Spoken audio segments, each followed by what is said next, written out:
It's the real news. I'm Easy Jackson. Renters across the nation are taking part in a week of action to highlight their plight. So far, actions were held in Boston on Saturday and Long Beach on Monday. Their actions planned at the homes and headquarters of major corporate landlords in Minneapolis and Seattle, and a march in Nashville. A new study has found renters make up a majority of households in most major cities, and most pay more than they can afford for rent. The study also found, quote, if every renter in the country was guaranteed that they only had to pay 30% or less on rent, renter households would have $124 billion per year, or $6,200 per family. Now joining me to discuss this are two guests. Monique Quantain Carrillo is a tenant union organizer with United Tenants for Justice, who is actively organizing tenants of the Apartment Shop Equity Residential LLC, owned by corporate landlord Stephen Friends. And Chelsea Hanvey is a renter who lives in apartment shop housing and building captain for her tenant union. She was at the action Tuesday night and actively involved in growing campaign for renters' rights and rent control. Welcome, y'all. Thanks for talking to us today. Glad to be here. Monique, I want to talk about the actions you took part in this week. What has happened and what's been the response? The actions I took part in this week was our kickoff, which was nice to get to be involved with other organizations to support the actions that we've been taking throughout the week. Another action that I took part in was going to the Nexus office and finding out that this is so insane. They're increasing some of the rents on some of these units that they've taken over $700. I was so infuriated when I walked into the office to find that there's a tanning salon and an exercise room when you walk in the door.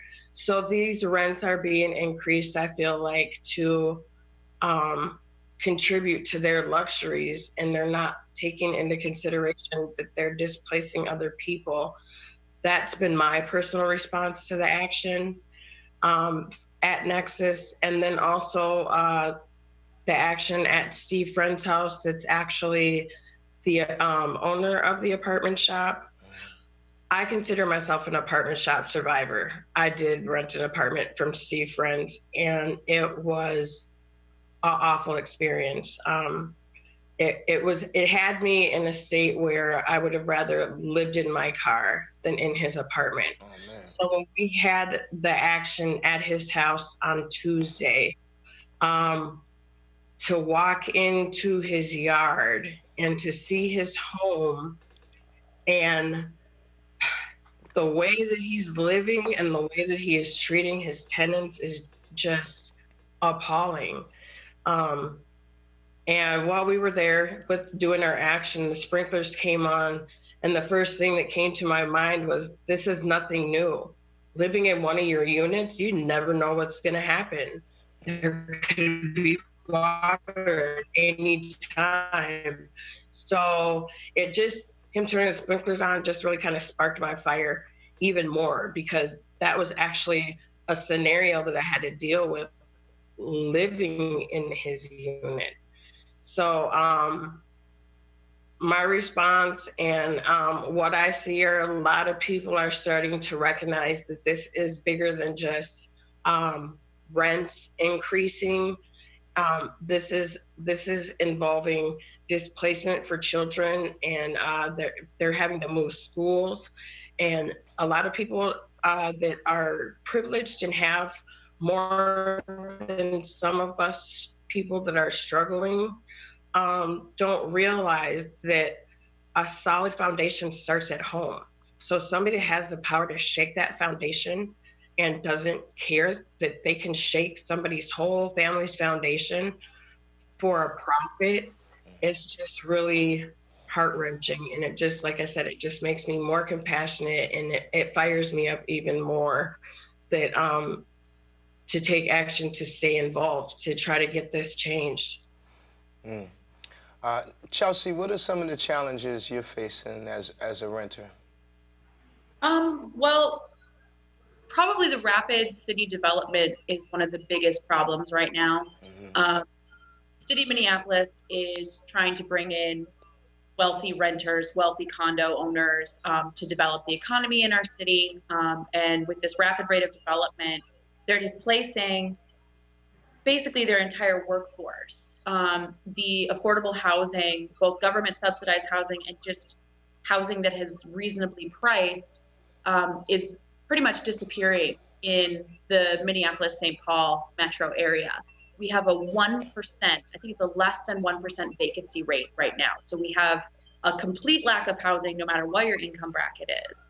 And then to have housing that's affordable, it's going nowhere. I make a decent wage, I make a fair wage, and I'm cost burdened by my rent. I think I pay about 45% of my income after taxes on rent. An entire system that is crippling people of our income bracket. Right. So it's been a struggle. Chelsea, you said that you were forced to come back. How were you forced to come back? Through income limitations. Mm-hmm. There's not very much available to me in my income range that I can afford. At the time, I didn't have a vehicle and I needed to be close to work. The apartment shop owns buildings in major transit areas. I can access all the major buses from my neighborhood. And that's kind of how it works for most of his buildings. It's almost like they swooped up buildings in low-income areas where people needed access. And so it feeds into that whole predatory thing. I didn't have a choice. I have bad credit. I don't make a lot of money. They would accept me as a tenant again, and so I had to go back because that was the only option that I had. Right. So clearly this sounds like part of a bigger pattern. Of course, you're not alone in this. I'm in Baltimore. We're seeing the same thing, rents raising and working folks being pushed out. Monique, what are the demands locally right now? The demands locally, I would have to say 2 out of every 3 women of color in Minneapolis are cost burdened. I know I personally make a decent income to live off of, but after paying rent, I'm paying over 48% of my income. So the demands, I would have to say, are affordable housing. Like, you have all these people coming in, putting in, these condos and high-end apartments. And I think that it needs to be some kind of limitation. I'm from Minneapolis. I'm born and raised here. And so I've kind of seen the process change where people that weren't struggling as hard moved out to the suburbs and left the struggling people in the city. Now that everything's a little more fast-paced and about convenience, now they're raising the rents up and trying to push everybody out, not taking into consideration that public transportation is a lot of way that people get around. The school systems for, the kids and for the parents that have to do public transportation. Public transportation in the suburbs isn't as convenient and as easy to get around on. So for parents that are having to transport through public transportation, moving to the suburbs is just, it's kind of not an option. So I feel like the demand here in Minneapolis is that they need to have more affordable housing, and they need to open up the zoning for some of these single homes that can be converted into multi-units. They're not allowing that. And I just think that some of that needs to change a lot. I don't think that, I know that that needs to change. I know that a lot of the laws need to be changed. That's the demand that needs to be made. The laws need to be changed. Yeah, it sounds like you said earlier they're not taking in consideration like the convenience of public transportation, but it sounds like they are taking it into consideration, just not for you. for working class people. Chelsea, tell me about what you're doing to get accountability for your management company. What's been the response from the company, and what's been the response from other renters? So I think one of the biggest challenges that we face, speaking to first and foremost other renters, is apathy in some cases and fear. What we're doing with this movement is challenging a societal norm. Nobody really thinks about renting as a good that we're paying for. They don't think about the fact that you have these business owners that come in. We're paying their rent. We're paying their mortgage on their building. We are paying for the repairs. We are paying their workers through the rent that we pay to the company. They are accountable to us. And so a lot of renters kind of just, oh, well, I'll just move. Or, oh, well, I'll just, I just have to accept that this is what it is because this is what I can afford. And there's this fear that if you push back, that you'll lose your home. And there's nothing more frightening than losing your home. And I've been in that situation. The response from friends is it's always the renter's fault. It's the renter's fault that we have infestations because we don't keep our apartments clean enough. Not that they don't treat the problem systemically, rather than chasing them from unit to unit to unit or fixing plumbing problems. The mold is our problem, the security with our doors. I've been attacked. Other members that organize with Inquilinos have been attacked in their buildings because the doors are broken. His response is that it's our fault. It's not his fault. It's our fault. So he blames us and he continues to abuse us. He is basically just trying to get out of everything that's going on with the class action suit that we filed, with the city revocation of his license.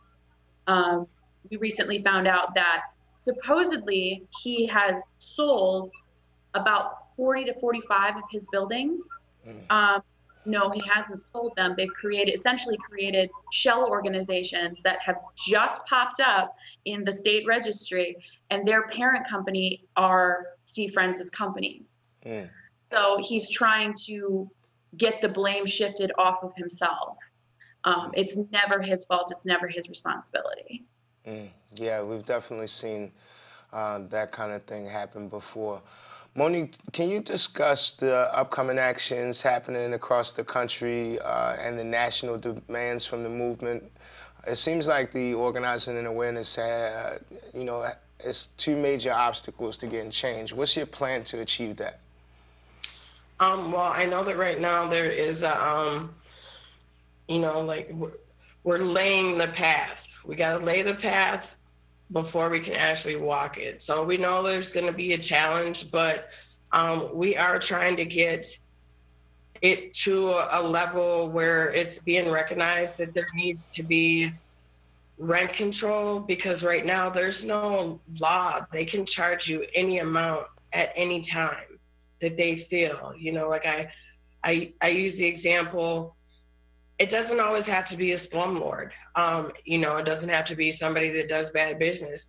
You can have a great landlord, but if that landlord or that property owner hits a financial situation that you're unaware of, how do you think he's going to fix that? I can hit this tenant with any amount that I want at any time. It doesn't just have to be abuse, in the apartments. Like with Steve Friends units, to me, he's a landlord because the people that are in his units are like prisoners of the environment that they're in and the way that he takes care of things. So as a landlord, he don't care what we're going through in our daily lives. And this is something that really needs to be addressed. Let's not just push these buildings off to other people. The accountability still needs to be held for these repairs to be made, for the rent to stay reasonable, and for displacement to stop with unjust evictions. So getting a rent freeze into play and getting I would say, kind of a ladder as to how often and amount that it can be increased, the economy changes. So that's understandable that there may be an increase here or there, but just because that's what you want to do, because it creates a bigger profit for you rather than stable housing for other people, that needs to be addressed. Just bottom line, it needs to be put into action, that this isn't just an option for people. Housing is a necessity. It's not a luxury, it's a necessity. Let me ask you, either one of you can answer this. Are you getting any support from policymakers, city council, state legislators? Is there any move to try to draft legislation to not only stop this, but prevent it from happening in the future? My understanding of what we're seeing is there's some interest. The things that we're talking about changing, getting rent control, just cause protection for eviction, rent caps, rent freezes, changing city policy, it is equally as intimidating to politicians to step forward and do that, because it would be an entire paradigm shift. Right. So it would be forcing the city to put the people first, as opposed to putting developers first. So there has been some tentative interest. We've been to a lot of city council forums for a candidate election. I've sat in on a few of those. The council members don't, and the candidates don't always seem to quite know what we're talking about, but they're listening. And I think the important part of that is that we're forcing them to listen. We have less than 1% occupancy or vacancy in our city right now. We can't just move. We can't just go somewhere else. We have to stand up for ourselves now. Right. Well, we hope you continue to get the support you need, and appreciate you joining us today to talk about this. Absolutely. Thank you for having us. Yeah, thank you very much for having us. All right. Thanks for joining us on the Real News Network. I'm Easy Jackson.